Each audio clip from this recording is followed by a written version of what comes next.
إما يعذبهم وإما يتوب عليهم والله عليم حكيم والذين اتخذوا مسجدا زرارا وكفرا وتفريقا بين المؤمنين وإرصادا لمن حارب الله ورسوله من قبل وَلَيَحْلِفُنَّ إِنْ أَرَدْنَا إِلَّا الْحُسْنَى وَاللَّهُ يَشْهَدُ إِنَّهُمْ لَكَاذِبُونَ۔ شروع اللہ کے نام سے جو انتہائی مہربان ہمیشہ رحم فرمانے والا ہے۔ کچھ دوسرے ایسے بھی ہیں مرجونا، جنہیں مؤخر کر دیا گیا، ٹال دیا گیا ہے لِأَمْرِ اللہ، اللہ کے فیصلے کے لیے۔ مطلب کیا ہے؟ جو لوگ غزوے میں شریک نہیں ہوئے تھے، جو سلسلہ بیان آ رہا ہے اس میں بہت سارے لوگ آ رہے تھے، معذرت کر رہے تھے، اللہ کے رسول معذرت قبول کر کے چھوڑ دے رہے تھے، لیکن کچھ لوگ ایسے تھے جن کی معذرت اللہ کے رسول نے قبول نہیں کی تھی، جس میں 3 نام تو بہت مشہور ہیں، اس کے علاوہ بھی کچھ ہیں۔ تو اب یہاں یہ کہا جا رہا ہے کہ کچھ ایسے تھے جنہیں مؤخر کر دیا گیا تھا یا ٹال دیا گیا تھا اللہ کے فیصلے کے لیے۔ اب اللہ کا فیصلہ چاہے اس شکل میں آئے کہ انہیں عذاب دیا جائے۔ اب اما یعذبہم کا مطلب یہ ہے یا تو اللہ انہیں عذاب دے، وَإِمَّا يَتُوبُ عَلَيْهِمْ، یا اللہ ان پر رحم فرمائے۔ ایک ترجمہ یہ ہوتا ہے مفہوم کے لحاظ سے، دوسرا ترجمہ ہوتا ہے یا اللہ ان کی توبہ قبول کر لے۔ واللہ علیم حکیم، اللہ جاننے والا حکمت والا ہے، یعنی اللہ نے ان کا معاملہ مؤخر رکھا ہے تو اللہ ہی بہتر جانتا ہے کہ کیوں مؤخر رکھا ہے، اس کے اندر کیا حکمت ہے۔ اصل میں تھا یہ کہ اللہ کے رسول نے تو مؤخر کر دیا، تو اللہ کا فیصلہ تو فوراً بھی آ سکتا تھا نا، اس میں کوئی تاخیر نہیں ہو سکتی تھی۔ لیکن اگر تاخیر ہو رہی ہے اس کا مطلب یہ ہے کہ اللہ بھی کچھ چاہتا ہے۔ اب اس میں کیا چاہتا ہے وہ اللہ ہی بہتر جانتا ہے یہ کہ کچھ چیزیں تو ہم اور آپ قیاس سے سمجھ سکتے ہیں، لیکن ہر بات سمجھ جائیں یہ ممکن نہیں۔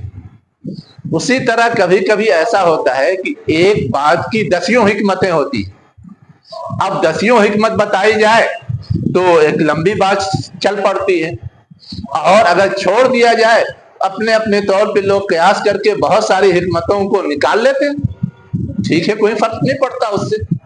اصولی بات تو یہ ہے کہ اللہ کا فیصلہ اصل ہے، اس لیے ایسی جگہوں پر اس حکمت کو کھول کے بیان نہیں کیا جاتا۔ اب یہاں پر 2 باتیں ہیں جو خاص طور سے سمجھنے کی۔ ایک بات تو یہ ہے کہ عذاب دینے کا مطلب کیا ہے۔ ہم لوگ عذاب کا مطلب عام طور سے کیا سمجھتے ہیں؟ قیامت کے دن جو سزا دی جائے گی، یا دنیا میں اجتماعی انداز کی جو سزائیں ہوتی، ہلاک کر دیے جائیں، کوئی آفت نازل ہو جائے، کچھ بھی انفرادی شکل میں جو سزا دی جاتی ہے اسے ہم اور آپ عذاب نہیں سمجھتے۔ مثلا کسی نے کسی کو قتل کر دیا، اب بدلے میں قصاص کے طور پہ وہ بھی قتل کیا جائے گا، ہم لوگ اسے عذاب سمجھتے ہیں۔ کسی نے چوری کی، بدلے میں اسے کیا کیا جائے گا؟ ہاتھ کاٹ دیا جائے گا، ہم اور آپ اسے عذاب سمجھتے ہیں۔ کسی نے زنا کیا، اب شادی شدہ ہے تب تو رجم کیا جائے گا، غیر شادی شدہ ہے تو کوڑے مارے جائیں گے۔ ہم اور آپ اسے عذاب سمجھتے ہیں؟ سزا تو سمجھتے ہیں، عذاب نہیں سمجھتے۔ حالانکہ قرآنی زبان میں یا عربی زبان میں اس طرح کی جتنی چیزیں ہیں جو کسی بھی پہلو سے تکلیف دہ ہو سکتی ہیں، ہر چیز عذاب میں آتی ہے۔ سزا بھی عذاب کا یہ حصہ ہے۔ یس۔ اب یہاں جو بات کہی جا رہی ہے، جب آپ یہ مفہوم سمجھ گئے تو آپ سمجھ جائیں گے کہ یہاں جو لوگ کی ٹال مٹول کرنے والے تھے، سستی کا مظاہرہ کرنے والے تھے، ان کے بارے میں فیصلہ نہیں ہوا، لیکن اب اللہ کیا فیصلہ دیتا ہے بعد میں معلوم ہوگا۔ یہ بھی ہو سکتا ہے کہ مارا جائے، یہ بھی ہو سکتا ہے ان کا سماجی بائیکاٹ کیا جائے، یہ بھی ہو سکتا ہے ان سے کوئی جرمانہ لیا جائے۔ یہ سب سزا کی شکل ہے اور وہ سب عذاب بھی ہے۔ تو یہ مفہوم اگر ہم عذاب کا جو عربی میں ہے سمجھتے ہیں تو ہم اس کو آسانی سے سمجھ سکتے ہیں، آسانی سے سمجھ سکتے ہیں۔ اب عذاب کا یہ مفہوم یہاں تو میں نے آپ کو سمجھایا تو سمجھ میں آیا، میں ایک اور نظیر دیتا ہوں جس سے آپ کو یہ بات اور آسانی سے سمجھ میں آئے گی۔ یوسف علیہ السلام کا قصہ ہے، اس میں یہ ہے کہ عزیز کی بیوی نے یوسف علیہ السلام کو دھمکی دی تھی کہ اگر میرا مطالبہ پورا نہیں کرو گے لَيُسْجَنَنَّ، تو تمہیں قید کرا دوں گا، قید کیا جائے گا۔ اس کے بعد جو دوسرا جملہ ہے اور کیا آیت ہے، عذاب عظیم، یا تمہیں عذاب عظیم دیا جائے گا۔ لَيُسْجَنَنَّ اور لکم یا لکا ہے، حافظ میں نہیں ہو، اور اس کے آگے عذاب عظیم ہے، بہت ہی سنگین عذاب دیا جائے گا۔ اب وہ سنگین عذاب کیا؟ کوڑے مارے جائیں گے، ذلیل کیا جائے گا، رسوا کیا جائے گا، یا اور اس طرح کی کوئی چیز ہو سکتی ہے۔ جوتے مارے جائیں گے، جیسے دنیا میں ہوتا ہے، کوئی غلط حرکت کرتا ہے تو جوتے مار کر کے بھی تسلی کر لی جاتی ہے۔ جلا وطن کیا جائے گا۔ یہ ساری چیزیں عذاب میں آتی ہیں۔ وہاں بھی اس کی مراد یہ تھی کہ یا تو قید کیا جائے گا یا جسمانی سزا دی جائے گی یا اسی طرح کی اور دوسری سزائیں دی جائے گی۔ قید کرنا ایک طویل سزا ہے اور مارنا یا رسوا کرنا یہ فوری سزا ہے، لمبی سزا نہیں ہوتی، مارا ختم چھٹی، چاہے آپ 10 کوڑے مارے چاہے 5 کوڑے، تاوان اگر جرمانہ عائد کر دیا، جرمانہ لیا، چھٹی۔ تو عذاب عظیم سے مراد ہوئے۔ کبھی کبھی ہوتا کیا ہے کہ بعض گناہ پہ اتنا تاوان لیا جاتا ہے کہ اسی میں وہ ٹوٹ جاتا ہے۔ جیسے اب قتل کر دیا کسی کا، بدلے میں قصاص نہیں لیا جا رہا ہے، لیکن اگر تاوان لیا جائے 100 اونٹ، اب 100 اونٹ ادا کرنا آسان ہے یا اس کی قیمت ادا کرنا آسان ہے؟ اچھے لوگ نہیں کر پاتے، بھیک مانگ کر کے دیتے ہیں، قرض لے کر کے دیتے ہیں۔ یہاں طلاق پہ نہیں ہوتا، طلاق پہ ڈیمانڈ ہوتے ہیں، ہاں وہ سب بھی نئی چیزیں ہیں۔ تو بہرحال یہ ہے یعذبہم کا مطلب۔ دوسری چیز جو سمجھنے کی ہے اس میں وہ یہ ہے کہ جن لوگوں نے واقعتاً بڑا گناہ کیا تھا، جو منافق صفت لوگ تھے، دیہاتی لوگ تھے، انہوں نے ارادہ بھی نہیں کیا، ٹال مٹول کی راہ اپنائی اور جھوٹی معذرت کر کے کنارے ہو گئے، ان کی معذرت قبول بھی ہو گئی، ان کے لیے کوئی سزا نہیں۔ اور یہ جن کا معاملہ مؤخر کیا گیا تھا یہ تو ان کے مقابلے میں ایمان میں بہتر تھے، جو بھی تھے ایمان میں بہتر تھے، انہوں نے جھوٹ کا سہارا نہیں لیا تھا، جو سبب تھا حقیقی وہ بتا دیا تھا، اس کے باوجود ان کو سزا دی گئی نا، سماجی بائیکاٹ کیا گیا نا، اور ایسا کہ کوئی بات بھی نہ کرے، اشارے کنائے میں بھی بات نہ کرے۔ ایسا کیوں تھا؟